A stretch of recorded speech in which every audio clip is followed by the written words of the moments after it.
Bienvenido a Noticias Médicas. El día de hoy te traigo 5 artículos muy interesantes, 4 de ellos publicados este mes, que estoy seguro que van a llamar tu atención. Vamos con el primero. El primero fue publicado en el Journal de la Sociedad Americana de Geriatría.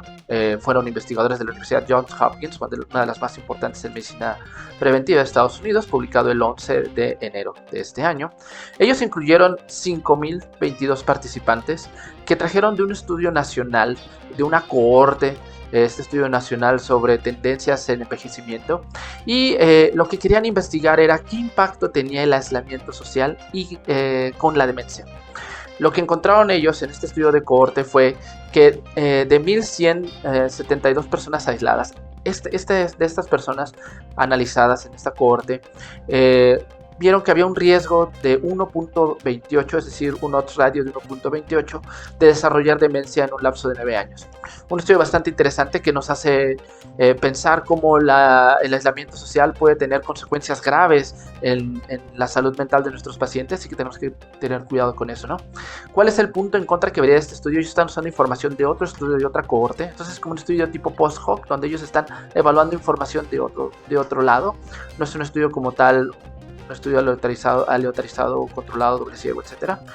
Y el odds radio de 1.28, bueno, pues es un riesgo, ¿no? Tal vez no tan elevado como esperaríamos, pero sin embargo, la información está ahí, ¿no? El aislamiento social, algo hay que tener en cuenta para evitar desarrollar demencia en un lapso de 9 años, no está bien. Muy bien, vamos al segundo artículo. Este artículo fue publicado en la revista PLOS ONE de Estados Unidos. Este fue publicado en noviembre del año pasado, y este es un estudio experimental y es muy interesante. En este estudio ellos evaluaron un dispositivo que elaboraron los investigadores, y este dispositivo es un identificador de aire exhalado, en el cual ellos detectaron algunos componentes volátiles de carbono orgánico, orgánicos de carbono, queremos verlo así, de los cuales ellos describieron alrededor de 27 de estos componentes. ¿Y de qué serviría evaluar o analizar estos componentes de carbono exhalados? Para identificar cáncer pulmonar o otras enfermedades pulmonares. Entonces lo que hicieron fue que incluyeron cerca de 414 pacientes, de los que tenían pacientes con cáncer, pacientes sin cáncer, fumadores, pacientes con enfermedad pulmonar benigna, y encontraron que cerca de 16 de estos tipos de componentes de carbono estaban asociados con pacientes con diferentes patologías, incluso algunos pacientes con COVID-19, ya que dentro del estudio les tocó un poco el periodo de la pandemia. Y pues es lo que proponen, utilizar un detector de aire exhalado para detectar estos carbonos volátiles, y que esto podría ayudar a identificar cáncer de una manera mucho más rápida, incluso antes que algún estudio de imagen, ¿no? Entonces, un estudio bastante interesante que habría que revisar incluso más a fondo, pero pues ahí está. Tal vez pronto vamos a tener esta tecnología disponible en un par de años, ¿no? Excelente. Vamos al video, a la noticia número 3, al artículo número 3. Este fue publicado en la revista Nature el 11 de enero. En este estudio incluyeron a 26 pacientes con diabetes tipo 2, y lo que ellos trataron de evaluar era la efectividad de un dispositivo tipo implante, bomba de insulina con dispositivo de monitoreo de glucosa transcutáneo. Y este salió en algunas páginas como un páncreas artificial, pero en realidad no era un dispositivo que imitara o reemplazara el páncreas. Básicamente es una bomba de insulina combinada con un monitor de glucosa implantable, ¿no? Y lo que vieron es que a los pacientes que utilizaban este dispositivo había un alcance de las metas en control de glucosa de hasta un 66%, contra un 33% del promedio de pacientes que utilizan solamente insulina, ¿no? Entonces, un estudio interesante donde en realidad pues es básicamente utilizar dos dispositivos en uno solo, y el monitoreo de glucosa con dispositivos implantados como tipo Dexcom, o como hay otro que ahorita se me fue el nombre, pero este tipo de dispositivos, el Freestyle Libre, este tipo de dispositivos la verdad es que ayudan mucho a monitorizar la glucosa, y si alguien está utilizando terapia con insulina, pues parece que hay beneficios añadidos, ¿no? Un estudio interesante que diría que pues la muestra de pacientes pues fue muy bajita, con solamente 26, pero vaya, es parte de donde va avanzando la evidencia, ¿no? Dejar un poco las inyecciones de insulina y empezar a dejar los piquetes en el dedo y utilizar estos monitores que dan información en tiempo real. Vamos con nuestro cuarto estudio. Este estudio fue publicado en Lancet, en Salud Planetaria, el 1 de enero de este año.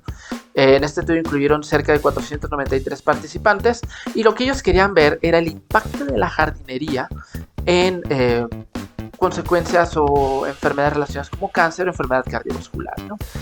Siguieron a los participantes por cerca de 2 años y medio, casi 500 participantes, 145 de ellos involucrados en un programa de jardinería. Los hallazgos fueron interesantes. Por un lado, encontraron que aquellos que estaban envueltos en estas actividades de jardinería tenían más actividad física de moderada e intensa, consumían más fibra y que al momento de hacer su evaluación lo hicieron con un índice que le llamaban índice de alimentación saludable, una herramienta estandarizada, índice de masa corporal y la circunferencia abdominal, y encontraron que aquellos que hacían jardinería tenían mejores puntajes en estos valores. Punto que noté ahí es aquellos que les gusta la estadística, su P fue de más de 0.04. Entonces, como sabrán, no fue estadísticamente significativo, al menos en ese sentido. Pero bueno, la verdad es que el involucrarse con la naturaleza muestra que aparentemente podría tener algunos beneficios en cuanto al riesgo de cáncer, riesgo de enfermedad cardiovascular o en general salud o bienestar y peso, circunferencia abdominal, etcétera, ¿no? Un estudio interesante que hay que considerar, sobre todo cuando queremos hacer recomendaciones sobre qué actividades al aire libre pueden hacer estos pacientes. La jardinería, pues ahí está, no es para todos, pero es una opción. Y vamos con el último estudio. Este estudio fue publicado en la revista Nutrients. Igual, debutó al inicio de este año. Este fue hecho en China. Y en este estudio trataron de identificar cuál era la relación entre tomar refresco y alopecia tipo androgénica. Incluyeron 1951 participantes y estos participantes recibieron una encuesta donde ellos mismos decían cuánto refresco bebían y reportaban si tenían algún problema de calvicie o de alopecia, ¿no? En este estudio encontraron un odds ratio de 3.53, es decir, hasta 3.5 veces más riesgo de alopecia o de calvicie cuando se bebían altas cantidades de bebidas azucaradas.